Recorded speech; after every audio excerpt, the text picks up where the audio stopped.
Residence degli Ulivi, l'incanto della natura per chi vive in città. Telefono 0962 96 4192 348 01 17 609. Omicidio la scorsa notte a Rione Ravagnese di Reggio Calabria, dove a colpi di pistola è stato assassinato Edoardo Bruciafreddo, 26 anni, già noto alle forze dell'ordine per reati legati alla droga. La vittima, intorno alle 21:30, era davanti alla sua abitazione quando è stata centrata da numerosi colpi di pistola. Sul delitto sta indagando la squadra mobile della questura. Sit-in di protesta dei lavoratori dell'Arpacal stamattina davanti al Consiglio regionale della Calabria a Reggio. A scatenare lo stato di agitazione dei dipendenti la proposta di liquidazione dell'agenzia ente di diritto pubblico e successiva trasformazione in azienda, che secondo l'Arpacal determinerebbe la creazione di un ente con connotazione a carattere semiprivatistico. L'Assemblea dei lavoratori manifesta per la preoccupazione sui contratti di lavoro e chiede a tutte le forze politiche l'immediata revoca del provvedimento. È continuata ieri la protesta di lavoratori impegnati in attività di recupero di siti degradati a Catanzaro davanti alla sede dell'assessorato al lavoro della regione. Nel corso della manifestazione è stato anche attuato un blocco della circolazione stradale che ha provocato disagi al traffico. A dare vita alla protesta circa 400 lavoratori provenienti da San Giovanni in Fiore, Longobucco e da altri centri montani della regione, senza sussidi da gennaio e che chiedono alla regione rassicurazioni sul loro futuro occupazionale.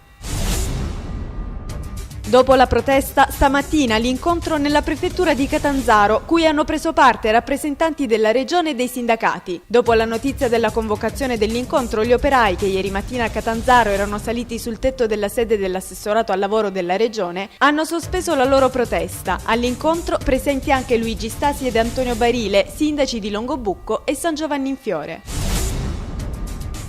Problema risolto per il pagamento dello straordinario ai vigili del fuoco impiegati nel servizio di presidio sulla 3 a Bagnara Calabra, è quanto ha detto il sottosegretario all'interno Nitto Francesco Palma ai sindacalisti dei vigili del fuoco nell'incontro nella prefettura di Reggio Calabria. Su richiesta del ministro delle infrastrutture, ha detto, è stata garantita per oggi dal Dipartimento della Protezione Civile la firma di una nuova ordinanza di 4 milioni di euro che consentirà il pagamento degli straordinari.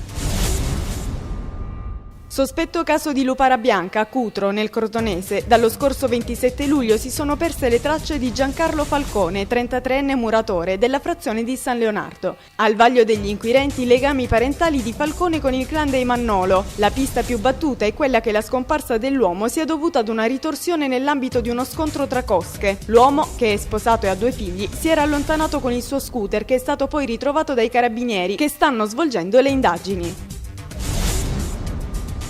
Approda oggi in Consiglio regionale il piano casa predisposto dalla Giunta Scopelliti lo scorso 24 maggio. Per il relatore della legge Alfonso Dattolo, 2 sono i provvedimenti principali: l'ampliamento di edifici residenziali del 20% della volumetria e il permesso di effettuare interventi straordinari di demolizione e ricostruzione per migliorare la qualità del patrimonio edilizio, con un possibile aumento del 35% della volumetria. Oltre 50 gli emendamenti proposti alla legge.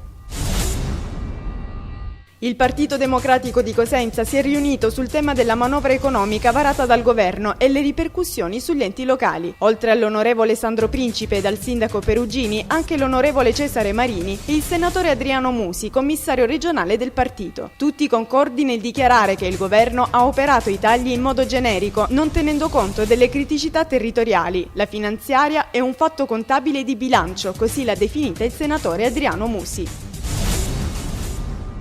L'area Magna Grecia di Catanzaro ha ospitato ieri sera uno degli eventi musicali più attesi di quest'estate 2010, il concerto che ha visto esibirsi sullo stesso palcoscenico Lucio Dalla e Francesco De Gregori. Il numeroso pubblico presente ha assistito ad uno spettacolo unico che racchiude in sé un pezzo di storia della musica italiana. Il concerto, durato circa 2 ore e mezza, rientra nella Kermesse Una città per cantare.